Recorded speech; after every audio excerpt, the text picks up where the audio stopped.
জোয়ারভাটা গল্পে এখন সবচেয়ে বড় টানাপোড়েন তৈরি হয়েছে নিশা আর উজির মধ্যে। নিশা দিন দিন আরও চতুর হয়ে উঠছে, আর তার টার্গেট এবার ঋষির গয়নার দোকান।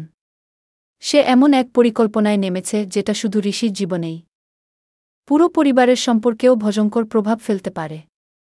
অন্যদিকে উজি, যাকে আমরা সবসময় শান্ত স্বভাবের মেয়ে হিসেবে চিনি, এবার তাকে দেখা যাচ্ছে বড়সড় পরীক্ষার মুখে।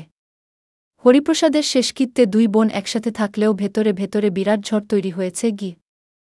প্রশ্ন হচ্ছে, নিশার পরিকল্পনা কি সফল হবে, নাকি উজি নিজের সাহস দিয়ে এই ষড়যন্ত্র থামাতে পারবে?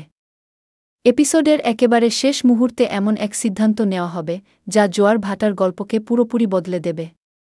আপনাদের কি মনে হয়, নিশা কি জিতবে, নাকি উজি সবকিছু উল্টে দেবে? কমেন্টে আপনার মতামত জানান। ভিডিও ভালো লাগলে লাইক দিন, আর সিরিয়ালের আরও এক্সক্লুসিভ আপডেট পেতে চ্যানেল সাবস্ক্রাইব করতে ভুলবেন না।